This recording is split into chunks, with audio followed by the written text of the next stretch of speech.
Assalamualaikum warahmatullahi wabarakatuh. Waalaikumsalam Sadurunge nyumpang warahmatullahi Gus wabarakatuh. kula Abdul Qahar santrine Mbah Yai Faknani Injih, badhe nyuwun pirsa. Niki kaitan kalih zikir nggih jari nggih siri nggih. Niku kan sedanten ajeng menuju teng Sirul Asror, semuanya itu kan nggih butuh proses ya. injih, Nah, ketika pas menjalankan zikir, terutama zikir siri niku misale kok teng mriku terose rencang-rencang niku nggih enten sing muncul hal-hal sing mboten nganu ngoten injih, kados injih, enten sing dipanggi terose yang berjubah terus sing mboten-mboten ngoten niku. injih. Nah niku sebenarnya nopo terus kedahe pripun. Ngoten nggih. Nggih, matur Nggih. suwun. Assalamualaikum warahmatullahi wabarakatuh. Waalaikumsalam warahmatullahi wabarakatuh. Ketahuilah wahai saudaraku yang sudah mewadifahkan atau mengistiqomahkan dari sebuah zikir baik jahri maupun sirri atau khafi tentang masalah alam. Alam ini Allah bagi menjadi tiga. Pertama adalah alam muhadharah, alam di mana kasunyatan dhahiriyah ini. Niki alam muhadharah. Kita bisa melihat terop, bisa melihat jalan, melihat apapun. Ini alam muhadharah. Berarti alam yang ada kaitannya dengan mata zahir kita melihat.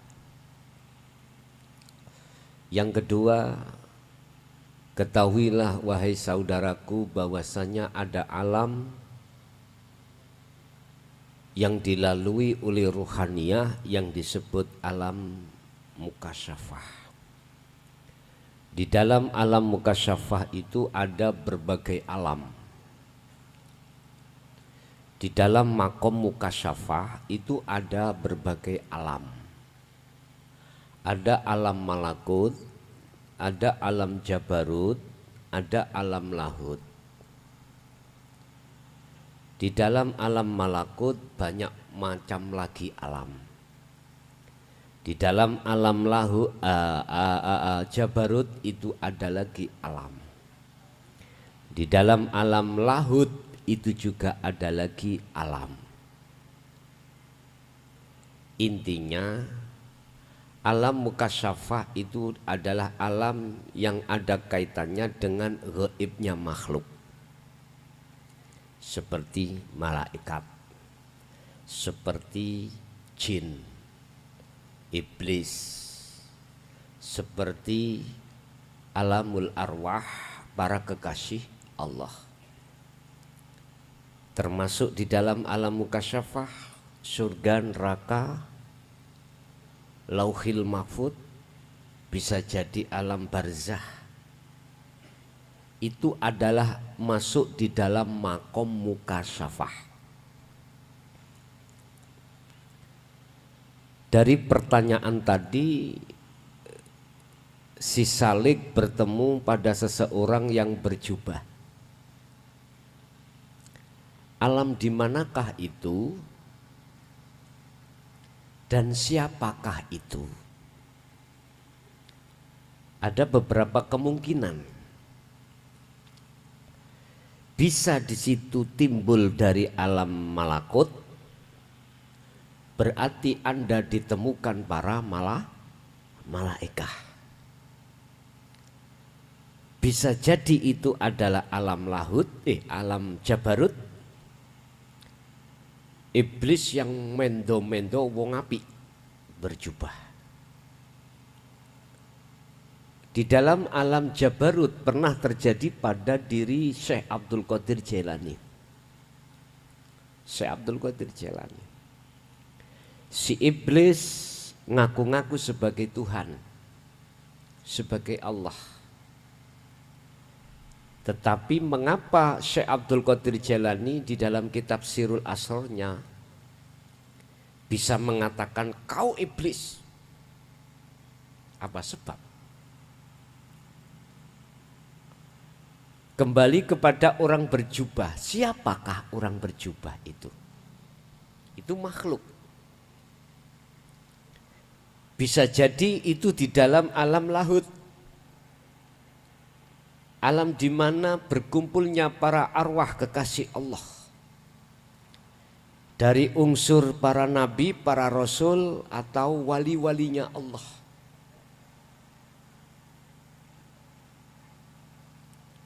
Terus apa yang menjadikan beliau Syekh Abdul Qadir Jailani bisa mengatakan itu iblis?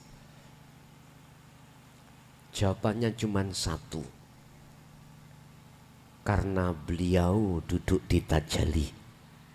Karena beliau bisanya duduk di tajalli, awal prosesnya dia itu memegang Sirul Asror.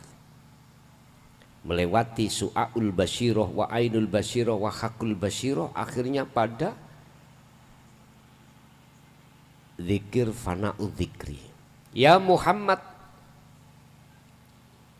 wa ma arsalna min qablika mir rasulin illa nuhi ilaihi annahu la ilaha illa ana fa'budun. Muhammad, sampaikanlah wahyu. Inti wahyuku ini pada kaummu.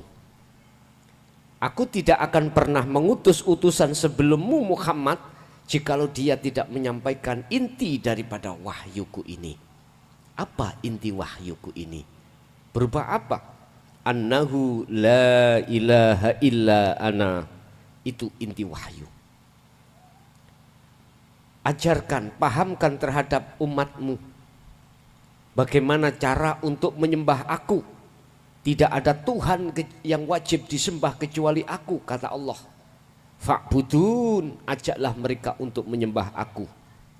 Ini berarti sudah tingkatan di atas anta. Ya. Nama Allah sudah tidak, huwa ya sudah tidak, anta sudah tidak, tinggal ana. Berarti ahad ini. Karena beliau duduk di situlah, maka dia akan bisa membedakan mana nafsu, mana Allah, mana iblis, mana Allah. Nah, untuk bisa duduk di situ, prosesnya memang dari Sirul Asror. Kalau kita memakai hujah kitab hikam, zikirnya disebut zikir hakiki. Setelah zikir khafi, ada zikir lagi namanya zikir hakiki. Jadi Bapak, itu tadi bisa berunsur dari malaikah, berunsur dari jin atau iblis, ataukah berunsur dari para kekasih Allah. Kecuali baginda Rasulullah SAW, Anda nanti akan diincepkan hatimu bisa mengatakan itu Rasulullah. Padahal Anda belum pernah ketemu Rasulullah. Kalau itu betul-betul Muhammad ibnu Abdillah yang dimaksud, hatimu akan yakin kalau itu Rasulullah. Begitu. Lah, terus apakah suluknya si Salik ini sudah cukup sampai di situ? Belum, Pak. Belum cukup. Kita belum dikatakan sudah sampai pada target, yaitu wusul pada Allah. Yang ketiga makom, yang ketiga adalah makom musyahadah. Apa makom musyahadah? Makom terbukanya, gaibnya Allah. Asalnya Allah itu gaib bagi kita, akhirnya Allah tidak gaib. La ilaha illallah al-malikul haqqul mubin. Sesungguhnya Allah itu ya nyata, hak benar, mubin, nyata. Bagi siapa Allah nyata? Bagi golongan kekasih Allah tadi. Itulah ahli syuhud. Jadi sudah tidak ragu. mulai dari dasar Allah itu di dalam dan di luar, di awal dan di akhir, dan lebih dekat daripada urat nadi, beliau itu sudah menyatakan, oh itu. Jadi Allah sudah tidak gaib lagi. Gaib itu tersembunyi, Pak. Gaib itu tersembunyi, atau dikatakan tidak tahu, itu namanya gaib. Satu contoh misalkan, di depan saya ini ada tutupnya, gelas. Saya tutup gini, Anda kan yakin kalau di dalam kopiah ada tutup, tapi gaib buat Anda. Gaib karena belum nyata. Tapi kalau sudah dihilangkan tutupnya, ini namanya hakul mubin. Ya, beliau ahli syuhud itu sudah sampai pada situ. Karena apa? Selain daripada Allah, termasuk dirinya sudah fana. Berarti yang melihat Allah siapa? Allah sendiri. Kemanakah rohaniyah kita? Fana. Ingat, kita manusia baik jasad maupun ruh, adanya itu sebab diadakan oleh Allah. Berarti asal kita tidak ada. Oleh karena adanya kita diadakan oleh Allah itulah seakan-akan kita ada. Selama kita merasa kita ada, maka selama itu Allah pasti gaib buat Anda. Lah bagaimana Allah supaya tidak gaib buat kita? Kembalilah ke asalmu. Asal kita tidak ada, ya tak? Kembalilah kita kepada tidak ada asal. Kalau kita sudah berfana diri, maka yang nyata adalah yang ada. Apa mungkin perkara yang tidak ada bisa melihat yang ada? Enggak mungkin, Pak. Yang bisa melihat yang ada adalah yang ada. Berarti maksud ahad, maksud orang yang makrifat itu adalah orang yang sudah kefanaan orangnya. Dari segi apapun. Dari segi wujud, hanya Allah yang wujud. Dari segi hidup, hanya Allah yang hidup. Apapun itu. Jadi tolong, di situ adalah ujian Allah. Ruhaniyah diperjalankan Allah di dalam makom mukasyafa itu adalah ujian. Nanti kadang-kadang Pak, mohon maaf, ketika Anda suluk di tengah malam melakukan zikir tersebut, kadang-kadang Anda akan ketemu Anda sendiri, melihat Anda sendiri. Anda sendiri gimana? Di dalam ruhaniyah kita itu ada dua sifat, Pak. Basyariyah dan basyiroh. Basyariyah itu diduduki oleh nafsiyah dengan amaroh. Di basyiroh itu diduduki lawamah dan mutmainah. Tiap saat dan waktu dua kubu itu perang.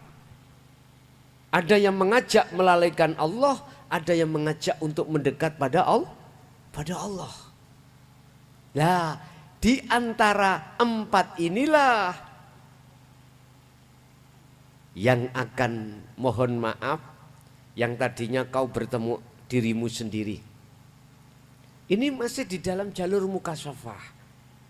Artinya yang disebut makrifat itu, Allah itu bertemu atau melihat, menyaksikan dirinya sendiri Allah. Nanti ada lebih ekstrim, Pak. Ketika Anda masuk di dalam alam malakut atau jabarut atau lahut, mohon maaf, di situ penuh karomah. Bila mana kita terus istiqomah akan memunculkan satu karomah. Akhirnya apa yang dikatakan Syekh Ibnu Athaillah di dalam masalah maqam mukasyafa itu. Jenengan akan dikasih tahu perkara yang akan terjadi. Anda akan mengerti apa isi hati seseorang. Tetapi ketahuilah, Anda tidak akan pernah selamat dari jebakan ini manakala panjenengan tidak membawa sirul asrar. Titik, hanya itu. Kita nanti akan ketipu, Pak. Mohon maaf, gak usah saya mengatakan orang lain, saya ngomong diri saya pribadi. Ngomong diri saya pribadi, saya berapa tahun saya tertipu oleh nafsu saya di situ. Sungguh Pak, ketika saat zikir khofi itu sudah berkumandang, abah saya itu menyuruh saya mulai tahun 76 itu zikir satu hari satu malam khofi itu 20.000 Pak. 20.000. Iya. Sampak-sampak kami mengalami satu di mana seluruh apa makhluk itu berzikir semuanya. Saya mau minum gak jadi minum. Mau minum gini susunya mengatakan Allah, Allah. Gak jadi Pak. Iya gak jadi. Jadi gak bisa saya beraktivitas. Mungkin saya dianggap orang stres. Iya. Saya mau pakai sandal, sandalnya berzikir.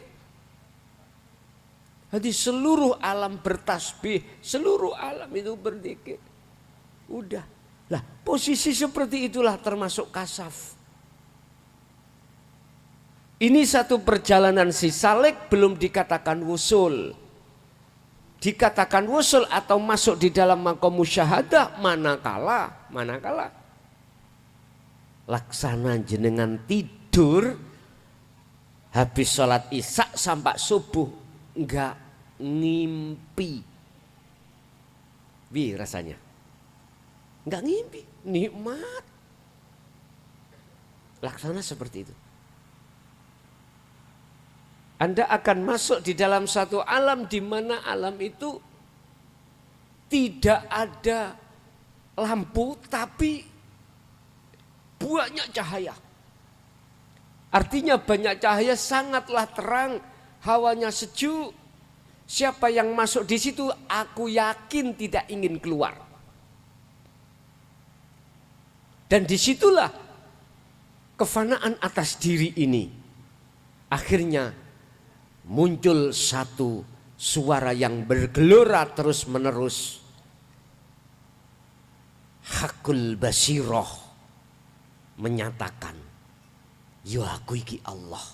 Artinya bukan makhluk itu. Makhluknya sudah tidak ada. Jadi sebetulnya nggak bisa kami ceritakan. Cuman biar paham jenengan, okelah saya akan nekat, bahasanya nekat ya. Jadi di dalam ruhaniyah sampean itu sudah tiada diri Anda, yang ada hanyalah Allah. Fa'budni wa aqimis shalah li dzikri. Sembahlah aku. Tegakkanlah sholat itu semata-mata untuk mengingat aku, kata Allah. Artinya Pak, pegang teguh zikir fana'u dzikri yang muncul dari tauhid la ilaha illa ana. Kalau sudah ada di situ, artinya kalau sudah melakukan bentuk tajalli, maka fastaqamu, terus jaga kemakrifatan terhadap Allah ini. Ini kalau kami mengacu pada Syekh Abdul Qadir Jailani, itu meninggalkan secara fisik, dikatakan khalwat itu urusan-urusan duniawiyah. Tapi kalau Abu Hasan Asadili ini boten, semuanya gak ada yang salah, karena semuanya ada proses. Jadi Pak, ada makom muhadharah, mukasyafah, musyahadah. Kalau suluk sampai iku sudah sampai makom musyahadah, inilah makom jam'i. Anda coro sudah sampai pada tujuan, kewusulan pada Allah. Tandanya la yarawna li anfusihim syai'an. Apa yang muncul pada diri Anda, dalam hati Anda sudah tidak merasa dari Anda. Bal yusyahiduna annal fa'ila huwallahu ta'ala. Justru dalam hati Anda menyaksikan, mengatakan, mengimani semuanya datangnya dari Allah. Begitu. Jadi niku wau nek takoki itu siapa? Bisa itu. Pokoknya yang jelas itu makhluk, entah dari unsur malaikat atau jin atau iblis atau para kekasih Allah. Tinggal pituture itu apa? Kali gitu.